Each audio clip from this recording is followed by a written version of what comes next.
നോമ്പിനുണ്ടാക്കാൻ പറ്റിയ നല്ല കിടിലൻ വറുത്തരച്ച ബീഫ് കറിയാണ് ഇന്ന് ഞാൻ ഉണ്ടാക്കുന്നത്. നമ്മുടെ പത്തലിനും നെയ്ച്ചോറിനും പൊറോട്ടയ്ക്കും എന്ന് വേണ്ട ഏതൊരു റൊട്ടിയുടെ കൂടെയും റൈസിൻ്റെ കൂടെയും നമുക്ക് നല്ല ടേസ്റ്റി ആയിട്ട് കഴിക്കാൻ പറ്റിയ ഒരു കറിയാണിത്.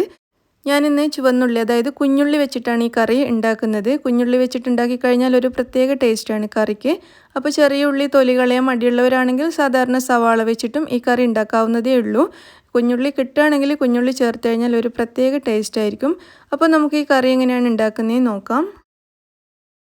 കറി ഉണ്ടാക്കാൻ വേണ്ടിയിട്ട് ഞാനിവിടെ എടുത്തിരിക്കുന്നത് 3/4 കിലോഗ്രാം ബീഫാണ്. എല്ലോട് കൂടിയിട്ടുള്ള ബീഫാണ് കറിക്ക് വേണ്ടത്.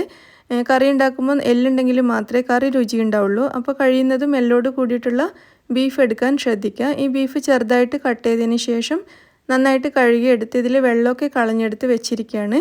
ഇനി ഈ ബീഫ് നമുക്കൊരു പ്രഷർ കുക്കറിലേക്ക് ഇട്ട് കൊടുക്കാം. ഇതിലേക്ക് നമുക്കിനി 1.5 ടേബിൾ സ്പൂൺ മുളക് പൊടി ചേർക്കാം. 1.5 ടേബിൾ സ്പൂൺ തന്നെ മല്ലിപ്പൊടി ചേർത്ത് കൊടുക്കാം.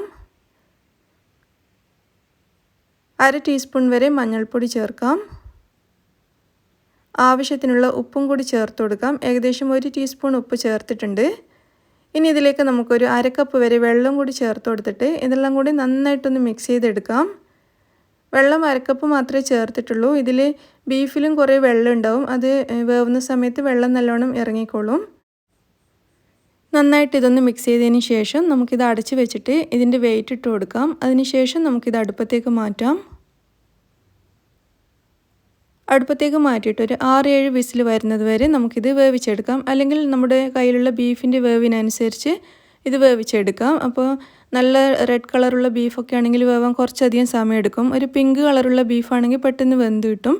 അപ്പോൾ നിങ്ങളുടെ കയ്യിലുള്ള ബീഫിൻ്റെ വേവിനനുസരിച്ച് സമയം നിശ്ചയിക്കുക. അപ്പോൾ ഞാനിത് ഏതായാലും ഒരു 6-7 വിസിൽ വരുന്നത് വരെ വേവിച്ചെടുക്കുന്നുണ്ട്. ഈ സമയം കൊണ്ട് നമുക്ക് തേങ്ങ വറുത്തെടുക്കാം. അതിന് വേണ്ടിയിട്ട് ഒരു പാനിലേക്ക് നമുക്കൊരു 2 ടേബിൾ സ്പൂൺ വെളിച്ചെണ്ണ ചേർത്ത് കൊടുക്കാം. ഇതിലേക്ക് 2 ഗ്രാമ്പൂ ചേർത്ത് കൊടുക്കാം. വെളിച്ചെണ്ണ ഒന്ന് ചൂടായി കഴിയുമ്പോൾ 2 ഗ്രാമ്പൂ ചേർക്കുക. ഒരു ചെറിയ കഷ്ണം പട്ട ചേർത്ത് കൊടുക്കാം. ഇനി ഇതിലേക്ക് നമുക്ക് 2 ഏലക്കായ് ചേർത്ത് കൊടുക്കാം. 1/2 ടേബിൾ സ്പൂൺ കുരുമുളക് ചേർത്ത് കൊടുക്കാം. 1/2 ടീസ്പൂൺ വരെ പെരിഞ്ജീരകം. ഇതെല്ലാം കൂടി ഈ എണ്ണയിലേക്ക് നന്നായിട്ടൊന്ന് മിക്സ് ചെയ്തെടുക്കാം. സ്പൈസസ് ഒക്കെ എണ്ണയിൽ കിടന്ന് ഒന്ന് ചൂടായി വരുന്ന സമയത്ത് നമുക്കിതിലേക്ക് 3/4 കപ്പ് തേങ്ങ ചിരകിയത് ചേർത്ത് കൊടുക്കാം. തേങ്ങ ഇതിലേക്ക് നന്നായിട്ടൊന്ന് മിക്സ് ചെയ്തെടുക്കാം.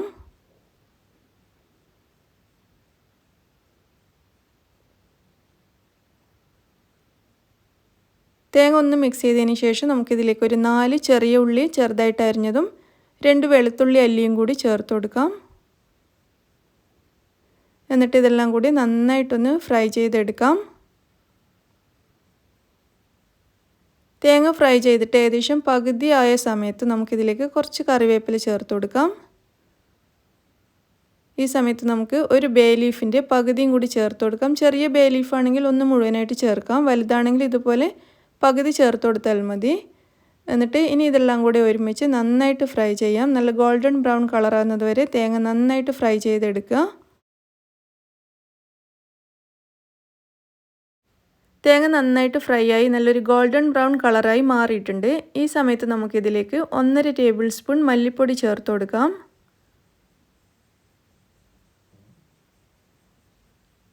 മല്ലിപ്പൊടി ചേർത്തിട്ട് നന്നായിട്ട് ഇതിലേക്ക് വഴറ്റിയെടുക്കുക. പൊടിയുടെ പച്ചമണം മാറുന്നത് വരെ നന്നായിട്ടൊന്ന് വഴറ്റണം. കുറഞ്ഞത് 1 മിനിറ്റ് സമയമെങ്കിലും പൊടി ചേർത്തിട്ട് ചെറിയ തീയിൽ നന്നായിട്ട് വഴറ്റുക. തീ കൂട്ടി വെക്കരുത്, പൊടി പെട്ടെന്ന് കരിഞ്ഞു പോവും. ചെറിയ തീയിൽ നന്നായിട്ട് വഴറ്റിയെടുക്കുക. ഏകദേശം 1.5 മിനിറ്റോളം സമയം ഞാൻ ചെറിയ തീയിൽ ഇത് നന്നായിട്ടൊന്ന് വഴറ്റിയെടുത്തിട്ടുണ്ട്. നമ്മൾ ചേർത്ത് പൊടിയുടെ പച്ചമണമൊക്കെ നന്നായിട്ട് മാറിയിട്ടുണ്ട്. ഇനി നമുക്കിത് അടുപ്പത്തുനിന്ന് മാറ്റി വെക്കാം. അടുപ്പത്തുനിന്ന് മാറ്റിയിട്ടും കുറച്ച് സമയം ഇതുപോലെ ഒന്ന് ഇളക്കി കൊടുക്കണം. അല്ലെങ്കിൽ ഇതിൻ്റെ അടിഭാഗമൊക്കെ കരിഞ്ഞു പോകും. അല്ലെങ്കിൽ വേറൊരു പാത്രത്തിലേക്ക് മാറ്റി കൊടുത്താലും മതിയാവും. ഇനി തേങ്ങ ഒന്ന് തണുത്ത് വരുന്ന സമയത്ത് നമുക്കിതൊരു മിക്സിയുടെ ജാറിലേക്ക് മാറ്റി കൊടുക്കാം. നല്ലോണം തണുക്കൊന്നും വേണ്ട. ചെറിയൊരു ചൂടിരിക്കുന്ന സമയത്ത് തന്നെ നമുക്കിത് അരച്ചെടുക്കാവുന്നതേ ഉള്ളൂ. മിക്സിയുടെ ജാറിലേക്ക് മാറ്റി കൊടുത്തതിന് ശേഷം ഈ തേങ്ങ വറുത്ത പാനിലേക്ക് തന്നെ ഒരു 1/2 കപ്പ് വെള്ളം എടുത്തിട്ട് അതും ഈ മിക്സിയുടെ ജാറിലേക്ക് നമുക്ക് ഒഴിച്ചു കൊടുക്കാം. ഏകദേശം 1/2 കപ്പ് വെള്ളം ഞാൻ എടുത്തിട്ടുണ്ട്. എന്നിട്ട് തേങ്ങ നന്നായിട്ടൊന്ന് അരച്ചെടുക്കാം. നല്ല പേസ്റ്റ് പോലെ അരച്ചെടുക്കണം. നമ്മുടെ തേങ്ങ അരപ്പ് ഇവിടെ റെഡി ആയിട്ടുണ്ട്. ഇത് നമുക്കിവിടെ മാറ്റി വെക്കാം. ഇനി നമുക്ക് ഈ കറിയിലേക്ക് വേണ്ടത് കുഞ്ഞുള്ളിയാണ്, അതായത് ചുവന്നുള്ളി. അപ്പോൾ 1 കപ്പ് ചുവന്നുള്ളിയാണ് ഞാനിവിടെ തൊലി കളഞ്ഞ് കഴുകിയെടുത്ത് വെച്ചിരിക്കുന്നത്. അപ്പോൾ ഇതിന് പകരം നിങ്ങൾക്ക് 2 മീഡിയം സൈസിലുള്ള സവാള എടുത്താലും മതിയാവും.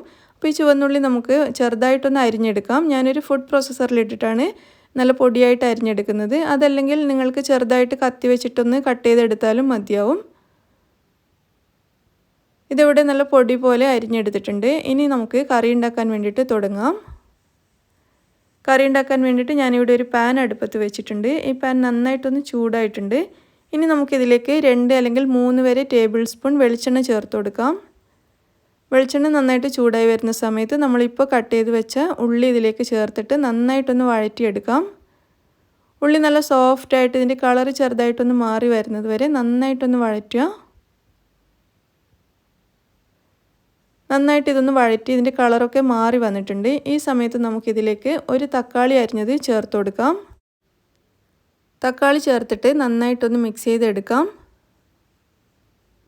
ഇതിലേക്ക് ഒരല്പം കറിവേപ്പിലയും കൂടി ചേർത്തിട്ട് അതും നന്നായിട്ടൊന്ന് മിക്സ് ചെയ്തെടുക്കാം. എന്നിട്ട് നമുക്കിതിലേക്ക് ഒരല്പം ഉപ്പ് ചേർത്ത് കൊടുക്കാം. നമ്മൾ ബീഫ് വേവിക്കുന്ന സമയത്ത് ഉപ്പ് ചേർത്തതാണ്, അതുകൊണ്ട് കുറച്ച് ചേർത്താൽ മതി. നമുക്ക് പിന്നീട് വേണമെങ്കിൽ നോക്കിയിട്ട് ആവശ്യമാണെങ്കിൽ ചേർത്ത് കൊടുക്കാം. ഉപ്പും കൂടി ചേർത്ത് നന്നായിട്ട് മിക്സ് ചെയ്തതിന് ശേഷം ഇത് നമുക്കിവിടെ അടച്ചു വെക്കാം. എന്നിട്ട് നമുക്കിത് ചെറിയ തീയിൽ ഒരു 5 മിനിറ്റ് വേവിച്ചെടുക്കാം. ഇതിൽ ചേർത്തിരിക്കുന്ന തക്കാളിയൊക്കെ നന്നായിട്ടൊന്ന് വെന്ത് ഉടഞ്ഞു വരണം, അതിന് വേണ്ടിയിട്ടാണ്. ഈ സമയത്ത് നമ്മൾ വേവിക്കാൻ വെച്ച ബീഫ് റെഡി ആയിട്ടുണ്ടോ എന്ന് നോക്കാം. ഞാനൊരു 6-7 വിസിലിന് ശേഷം ഇത് ഓഫ് ചെയ്തിട്ടുണ്ടായിരുന്നു. ഇപ്പോൾ എയറൊക്കെ പോയിട്ടുണ്ട്. ഇനി ഇത് നമുക്ക് തുറന്ന് നോക്കാം. കണ്ടില്ലേ, ബീഫ് നന്നായിട്ട് വെന്തിട്ടുണ്ട്. നമ്മളിതിൽ 1/2 കപ്പ് വെള്ളം ചേർത്തിട്ടുള്ളെങ്കിലും ഇതിലിപ്പോൾ ഒരുപാട് വെള്ളമുണ്ട്. ബീഫിലിരിക്കുന്ന വെള്ളമൊക്കെ ഇറങ്ങി വന്നതാണ്. അപ്പോൾ ഇത് നന്നായിട്ട് വെന്തിട്ടുണ്ട്. ഇനി നമ്മളിപ്പോൾ വേവിക്കാൻ വെച്ച തക്കാളി നന്നായിട്ട് വെന്തിട്ടുണ്ടോ എന്ന് നോക്കാം. തക്കാളി നന്നായിട്ട് വെന്തുടഞ്ഞിട്ടുണ്ട്. സ്പൂൺ വെച്ചിട്ട് ഒന്നുകൂടി നന്നായിട്ടൊന്ന് ഉടച്ചു കൊടുക്കാം. അതിനുശേഷം നമ്മൾ വേവിച്ച് വെച്ച ബീഫ് ഇതിലേക്ക് ചേർത്ത് കൊടുക്കാം. അതിലിരിക്കുന്ന ഗ്രേവിയോട് കൂടിയിട്ട് ചേർത്ത് കൊടുക്കാം. ബീഫ് ചേർത്തിട്ട് നന്നായിട്ട് മിക്സ് ചെയ്തെടുക്കാം.